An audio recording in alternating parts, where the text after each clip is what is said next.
cuando vamos a hablar de Google Prediction API, me gustaría hacer varios disclaimers. Uno es que si me gusta es porque yo soy más programador que científico de datos y estudio menos matemáticas, y lo que más me gusta de Google Prediction API es que es un acercamiento hacia lo simple, ¿vale? Y cuando explico lo de lo simple lo vamos a ir viendo, ¿vale? La primera es que hace predicciones de los datos que le proporcionamos, es tal cual, así de sencillo, que se vende como web service. Cuando salió hace, yo creo que fue en el 2011 o el 2010, tampoco había tantos servicios de Machine Learning a web service. Ahora hay un montón, está BigML, Alchemy, hay un montón de otras herramientas para hacerlo. Desde un punto de vista de programador me encanta que sea RESTful, porque me simplifica muchísimo la vida y lo puedo colocar en cualquiera de las cosas que como programador o proyecto hago, y creo que es una vía de resolver las cosas. Bueno, solo soporta protocolo HTTPS, pero a mí eso también me parece que es importante porque tiene su sentido. Para algunas cosas complica ligeramente, pero solo ligeramente, el cómo se accede al servicio. Y bueno, tiene... Ya sabéis que no hay nada que sea 100% eficaz en el mundo de Machine Learning, y por supuesto tiene bastantes limitaciones. Me gusta porque está detrás de Google, y para algunas cosas el tener toda la potencia de Google, y por eso antes también existía en lo de BigQuery, va muy bien. El que tú no tengas que provisionar unas máquinas para hacer un Hadoop todo ese tipo de prepasos de preinstalación a mí me encantan. También podríamos hablar de Amazon Redshift y otros sistemas parecidos de storage que dan las mismas prestaciones, pero a mí me gusta el cada vez hacer menos de cacharrería y el disponer más de servicios, ¿vale? ¿Cómo se utiliza? Pues es lo más sencillo del mundo. Primero se activa en la consola de Google el acceso, que es básicamente clicar en una casilla que quieres utilizar la Prediction API. Se crea un modelo de datos, y esto también es súper sencillo. Ideas cómo quieres hacer tu modelo, qué información vas a utilizar. Ahora veremos cómo se hace, pero básicamente lo siguiente que haces es subes ese modelo de datos, que es un CSV tal cual, lo subes al storage de Google, haces el training y haces las queries, tal cual. Por eso yo soy feliz con este sistema, ¿eh? Para muchos puede que se os quede muy corto, pero a mí esa simplicidad de voy a abordar un problema o varios problemas en un proyecto, y es tan sencillo como que yo me defino, soy capaz de reunir todas las piezas en esos 4 pasos, para mí es fundamental. Bueno, empecemos con cómo se accede. Hay 2 maneras. Una está orientado a sesiones más largas y aplicaciones para esto, que es el método Client Login. Estos son estándar para casi todas las aplicaciones de Google, y el otro es un estándar, y es el AOTH, ¿vale? Que tiene mucho más sentido para aplicaciones web y sin sesión ni un estado determinado, ¿vale? ¿Cómo se crea un modelo de datos? Bueno, pues básicamente es un CSV en el que tenemos una respuesta y los datos. La primera columna es la respuesta, que puede, ahora vemos algún ejemplo, pero puede ser numérica o puede ser un string, un texto, y hacerlo categórico, ¿vale?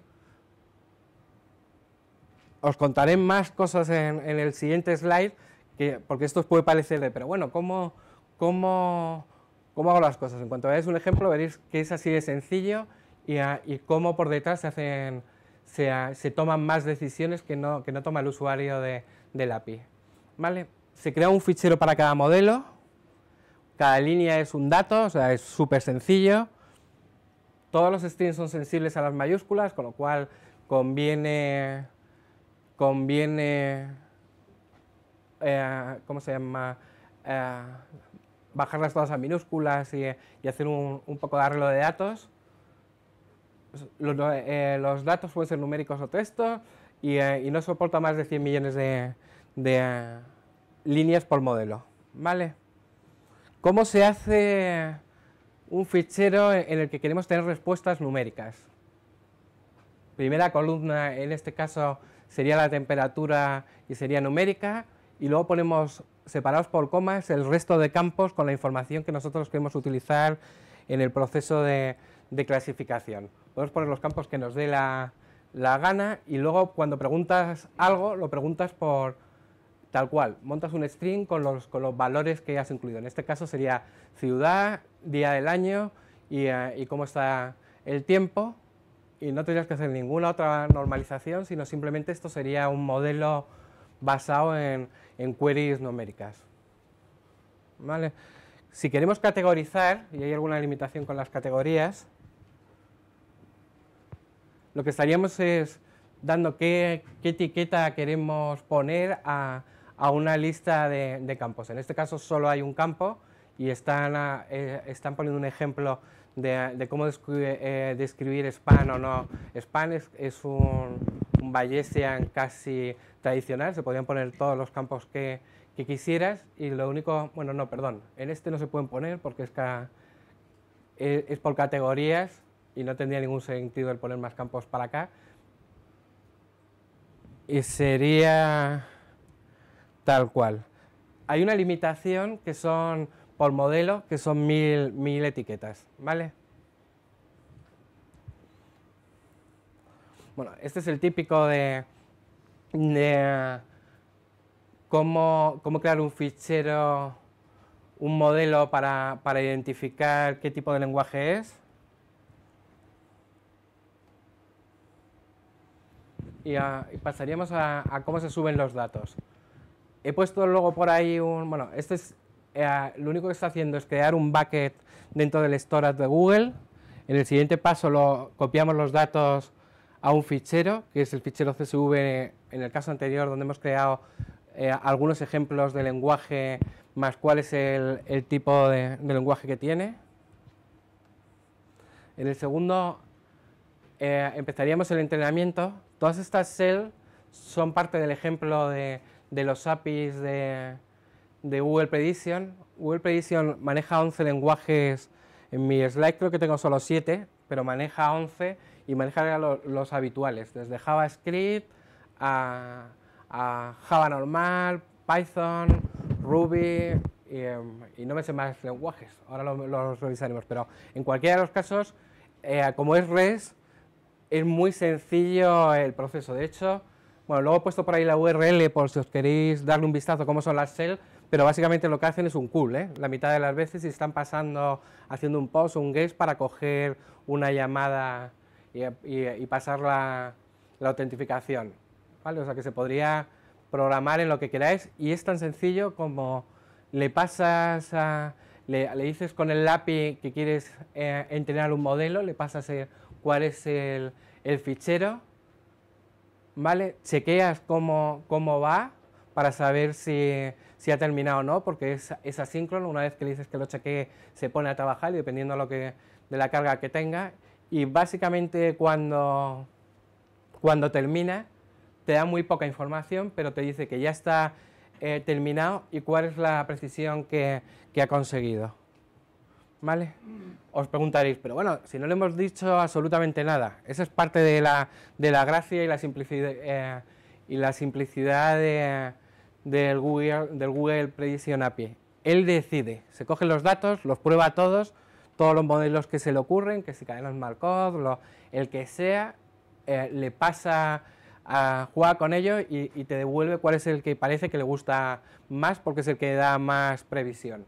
Vamos, da una previsión de precisión, en este caso del 95%. Yo sé, insisto, que estaréis, el no poder, porque eso las 2 o 3 veces que he utilizado, que lo he utilizado muy poco, Prediction API, realmente me estresaba un poco, pero te relajas. Con esto no vamos a a hacer nada más que resolver un problema y vamos a hacer un poco más lista la aplicación y el problema no necesita que nos tiremos 2 meses investigando, sino simplemente que tengamos una precisión cercana al 95%. Nos da igual exactamente cuál sea el modelo que está haciendo, si además lo devuelve rápido y soluciona el problema.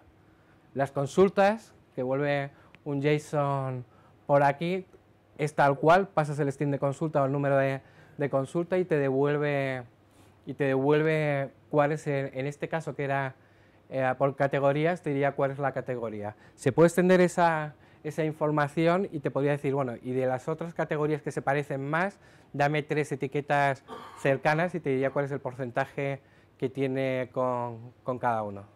Estas cells, hay una versión por aquí, luego subiremos la presentación, pero esto es básicamente todo lo que se hace con Prediction API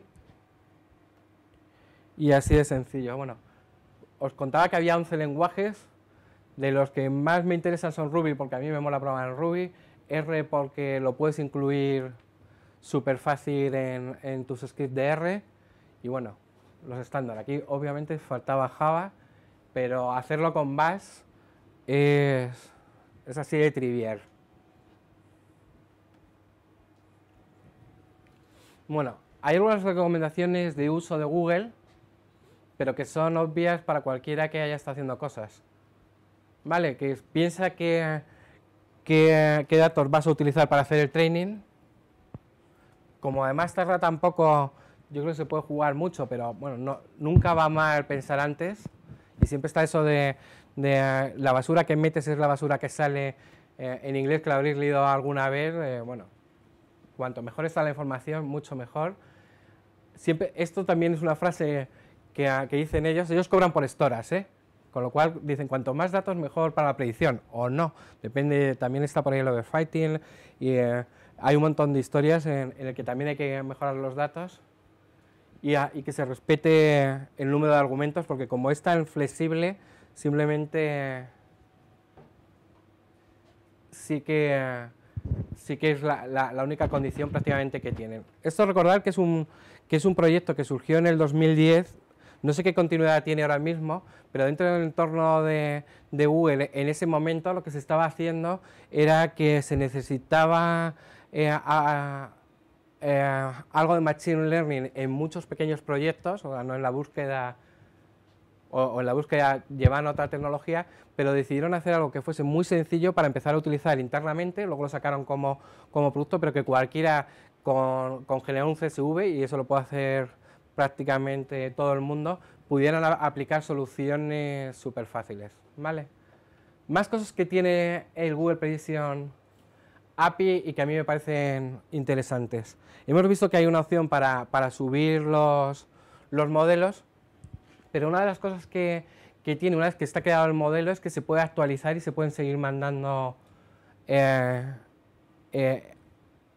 samples al modelo para que siga haciendo training, ¿vale? Entonces podríamos tener un sistema de recomendación o luego pongo por aquí alguno en el que esté aprendiendo de tus hábitos y esos hábitos se podrían estar mandando.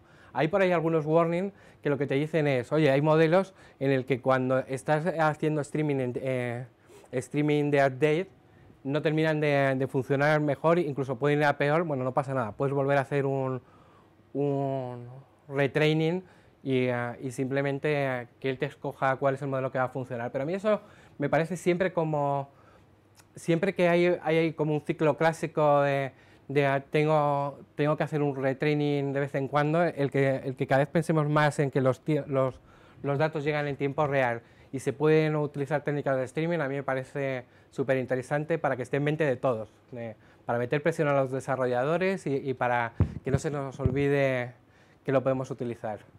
¿Qué métodos o qué modelos utiliza Google Prediction API? Pues no lo dicen nunca, siempre se ríen, por eso he puesto ahí un smiley porque nunca lo cuentan.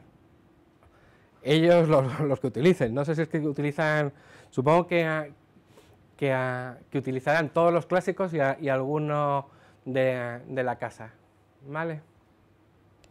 Esta referencia era enganchando con la parte de BigQuery y y yo creo que el aprovechar, cuando tienes un entorno, yo soy muy de crear prototipos y de crear soluciones ágiles. Esto no es publicidad subliminal, pero verdaderamente sí que nos gusta el tener una primera versión rápido y con todo enlazado y más o menos funcionando. Pues esto es muy de, si tienes el Python API, si tienes cerca BigQuery, puedes hacer muchas cosas que antes te costaba más pensar o montar o simplemente el meter 20 o 30 o 100 millones de registros en un MySQL y manejarlos puede ir más lento. A veces el poder pensar todo en un entorno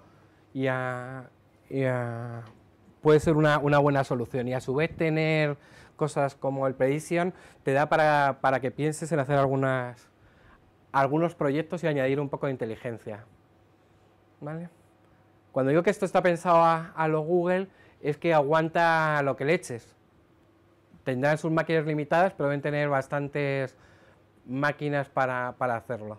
El SLA que daban me parece que era 99,9, pero no me ha dado tiempo. Pero fijaros qué fácil es, entre comillas, si conocéis todos Google Now. Yo no lo he visto nunca funcionando, pero he leído un montón de cosas que hace y algunas se pueden montar súper rápido utilizando Prediction API o con BigQuery o no.